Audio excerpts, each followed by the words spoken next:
Ya, halo teman-teman semua. Selamat datang kembali di channel ini. Hari ini saya mau bahas sebuah topik yang sering banget bikin orang pusing, tujuh keliling, yaitu gaji kecil. Ya, pernah nggak Anda ngerasa kerja sudah capek-capek, gaji tiap bulan ditunggu-tunggu, tapi begitu cair, langsung hilang, entah kemana. Apalagi jika gajinya di bawah UMR, baru buat bayar makan, bayar listrik, transportasi, sama kebutuhan sehari-hari sudah ngos-ngosan. Ya, belum lagi jika ada kebutuhan darurat, tambah bingung. Nah, masalahnya banyak orang yang berpikir jika gaji kecil mana bisa berinvestasi. Padahal teman-teman semua, justru dengan gaji kecil kita harus belajar investasi sejak dini. Karena jika enggak, kita akan terus terjebak di lingkaran yang sama, yaitu kerja, gajian, habis, dan kerja lagi. Dan menariknya, orang desa sudah lama membuktikan bahwa investasi enggak melulu harus pakai uang besar.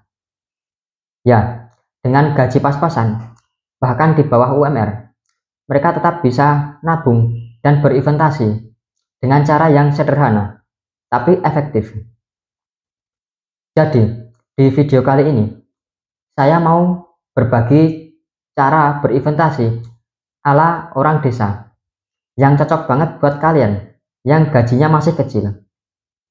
Tonton sampai habis, karena siapa tahu inilah kunci perubahan hidup ke depan Anda. Ya, langsung saja. Yang pertama, ubah mindset.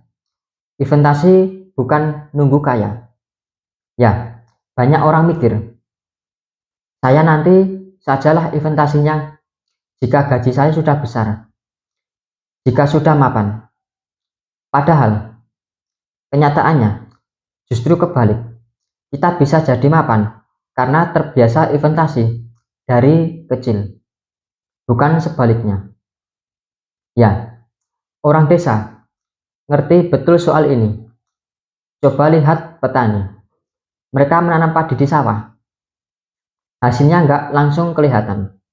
Butuh waktu berbulan-bulan sebelum panen. Tapi mereka tetap percaya diri, tetap sabar, karena tahu hasilnya nanti akan datang. Begitu juga dengan investasi. Jangan tunggu gaji besar. Mulai dulu dari gaji yang kecil, sekecil apapun itu. Kemudian yang kedua, mulai dari nominal kecil, seperti nabung koin atau recehan. Ya, banyak orang desa punya kebiasaan unik, yaitu menabung recehan. Misalnya, setiap ada uang logam 500 atau 1000 rupiah, langsung masukin ke celengan bambu. Kedengarannya sepele, tapi jangan salah. Dalam setahun bisa terkumpul ratusan ribu, bahkan jutaan. Jika di kota, orang sibuk mikir deposit atau saham. Orang desa cukup dengan celengan bambu sudah bisa memulai. Jadi prinsipnya sederhana. Uang kecil jika dikumpulkan terus, lama-lama bisa menjadi banyak. Kemudian yang ketiga, investasi barang produktif, bukan barang konsumtif. Ya, ini yang sering saya lihat di desa. Jika ada uang lebih, bukannya beli barang konsumsi yang cepat habis, mereka kadang lebih suka beli sesuatu yang bisa berkembang. Contohnya, beli 2 ekor ayam, nanti ayam bertelur, telurnya bisa dijual, anaknya bisa dipelihara lagi. Beli bibit ikan lele, modalnya cuma sekitar 100.000 buat bibit, plus pakan seadanya. Dalam 3 bulan sudah bisa panen. Kemudian, beli kambing kecil seharga 600 atau 700 ribuan atau sampai 1 jutaan. Dirawat, beberapa bulan kemudian bisa naik jadi sekitar 1,5 juta, bahkan 2 juta lebih. Ya, itu bentuk investasi sederhana ala anak desa. Nggak ribet, hasilnya nyata, dan cocok buat yang gajinya masih kecil. Kemudian yang keempat, investasi di tanah dan pekarangan. Ya, di desa ada kebiasaan jika punya lahan sedikit, pasti ditanami. Biasanya sayur, cabai, tomat, atau bahkan tanaman obat-obatan alami. Mungkin hasilnya nggak langsung besar, tapi minimal bisa mengurangi pengeluaran dapur. Bayangkan, jika tiap hari bisa panen cabai sendiri, berapa banyak uang yang bisa dihemat? Ya, bagi orang kota, harga cabai bisa bikin pusing kepala. Tapi bagi orang desa yang menanam sendiri, itu sama saja dengan investasi jangka panjang. Karena setiap kali harga naik, mereka tetap aman. Kemudian yang kelima, investasi waktu dan ilmu. Ya, jika uang kita terbatas, jangan lupa ada satu hal penting yang bisa diinvestasikan, yaitu waktu dan ilmu. Orang desa banyak yang memanfaatkan waktu senggang untuk belajar keterampilan baru. Ada yang belajar berternak, ada yang belajar kerajinan, ada juga yang belajar jualan online. Ya, sekarang dengan modal HP dan kuota internet, kita bisa belajar apa saja lewat YouTube atau media sosial. Ya, ilmu itu nanti bisa jadi sumber penghasilan tambahan. Bahkan, ada anak desa yang dulunya cuma iseng bikin video, sekarang bisa dapat penghasilan dari YouTube. Jadi, jangan remehkan investasi waktu, karena waktu yang dipakai untuk belajar, hasilnya bisa bertahan seumur hidup. Kemudian yang keenam, gaya hidup sederhana, sisanya disisihkan. Ya, salah satu keuntungan orang desa adalah gaya hidup mereka cenderung sederhana.